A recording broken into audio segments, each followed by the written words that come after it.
Yankee Echo. Kilo Yankee Echo, this is KC9VKV. What's the name there?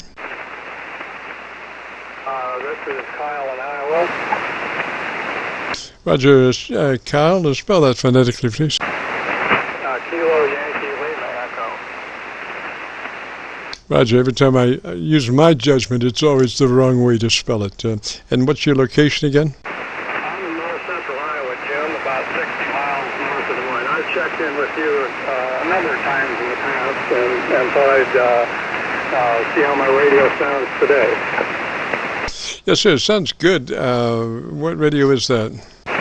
This is my old Yaesu FT-1O1 double E. It has no processor in it, no way to change much of anything, and we got it, I think, set up in our past conversations to its maximum. But one thing I wanted to talk to you about today was the possibility of adding a condenser mic to it. You mentioned that one other time, a long time ago, that we spoke, and I think going through, say, something like a Behringer preamp or something like that. I wanted to get your opinion and ideas on how to do that. Roger, Roger. Well, there's a number of preamps. I use an ART preamp, A-R-T, Associated something technology, ART preamp from, I think, Musician's Friend. I think they're like $50-$60. With that preamp, then it has a floating power supply, phantom power supply for your condenser mic, and so you can go that way. You could go with a powered condenser mic that has its own power and amplifier. That way you could use that without having to use the preamp. In other words, the powered mic will solve the same problem. But you want an electret element in that powered mic, condenser electret mic, which will give you a very nice articulated audio, a very defined word processing, so you can hear the articulation of the word and understand what the word is, rather than just hearing kind of mumbles, right? Okay. Well, what was the name of that microphone element again? Okay, if you are using an electret, it's called an electret condenser element in your powered mic. You have to have, in other words, your radio does not furnish DC volts on the audio.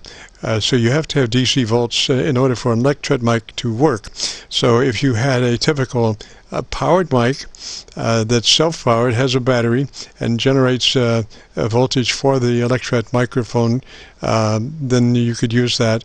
The other way, and that's what I do, is I have what's called an ART preamp, A-R-T preamp, from Musician's Friend. I think they're like $60 or so, and then it has an output that you can run into your radio.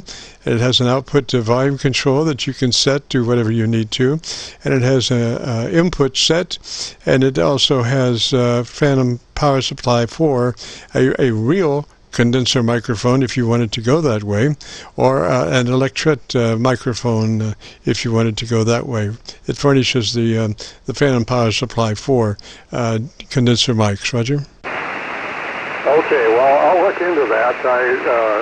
I thought I might try something different with this old radio to see if I could improve upon it at all, and maybe I can't. I don't know. It's probably about as good as it can get possibly. So with that, I'm going to back out of here, let somebody else have a turn, and I always enjoy listening to your YouTube presentations, and that's one of the main reasons why I call. So with that, this is K0KYE. Thanks very much, Jim, 7-3, and keep doing what you do. Roger, Kyle. Well, I think we went through your radio before there, and we worked out a reverse mic bass build-up proximity effect situation, and we found an ideal place, and you are sounding choice. I don't think you need to do anything to it, sir. Just speak upon it. I think you've got it, Roger. I think you're probably right. I'd probably be smart just to leave it well enough alone. Well, I mean, it sounds perfect to me. It sounds absolutely perfect to me. Good dynamic range, good audio articulation. So, what more could you ask, Roger? You're right. I guess that's right. This is definitely not an FM station. Well, you got plenty of top end. You do have plenty of top end for articulation, so I don't see how you could improve it. I would just leave it like that and run it, Roger. Okay, Jim, will do. Well, again, thanks very much. I look forward to hearing this on the internet. Yes, sir, and well, you should, because that's a nice signal, nice audio. And so if you want to hear it, you go to YouTube and do a call it a search. KC9VKV, along with today's date, 4/9/21, will take you to this recording and give us a couple of days to get it uploaded. Sounds good. Perfecto. This is KC9VKV, the Friday afternoon Qso-Vlog net. If you have a radio you want to check out, give me a shout.